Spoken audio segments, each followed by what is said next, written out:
Bentrokan antara militer Sudan lawan Rapid Support Force atau RSF, organisasi paramiliter kuat di negara itu, pecah pada Sabtu 15 April 2023. Bentrok bersenjata ini meletus di ibu kota, Khartoum, dan dikhawatirkan memicu konflik lebih luas. Menurut pantauan Associated Press, di Khartoum, suara-suara tembakan terdengar dari berbagai penjuru kota, termasuk pusat kota dan kawasan Bahri. Militer dilaporkan sampai menerjunkan jet tempur untuk pertempuran ini. RSF mengklaim berhasil merebut bandara internasional dan istana kepresidenan. Organisasi paramiliter itu juga mengklaim berhasil merebut bandara dan pangkalan militer di Merowe, sekitar 350 km barat laut Khartoum. RSF mengklaim pertempuran disebabkan oleh tindakan militer Sudan menyerang paramiliter di selatan Khartoum. Namun, pihak militer menyebut klaim RSF bohong dan menuduh mereka menyerang tentara di selatan ibu kota. Hingga berita ini diturunkan, klaim mengenai penyebab bentrokan dan wilayah yang direbut para militer belum bisa diverifikasi.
الأماكن المحاذاة لجامعة الكريبيا جميعا حاسة حاليا بتحترق، وحاضي الناس اللي بيشوفوا الدخان الطالع تالي من المدينة الرياضية.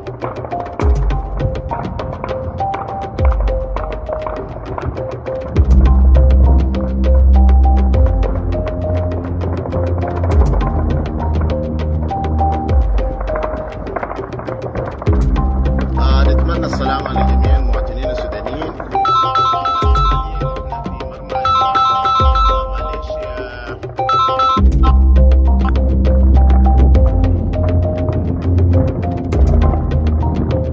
نعيكم من قيادة اللواء الأول مشاة للقوات البرية. جماعة دي القيادة كاملة، عقدة وعمدة في قبضتنا تماما تمام. ودي كروزرات شايفينها، جاي لكم الدبابات. ها قدوم انا عارفين الزمان بيقولوا علينا يا هلا دقيقة دبابات ثانية. ها الحمد لله الرجال اشتغلوا. ابشروا بالخير، ابشروا بالخير. قيادة اللواء الاول مشاة آلي قوات البرية بفتيلنا.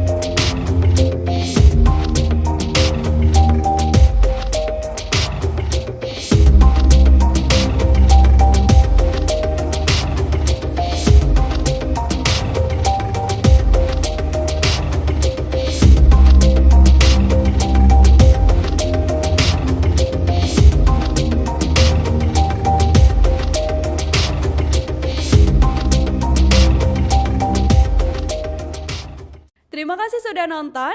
Jangan lupa like, subscribe, dan share ya.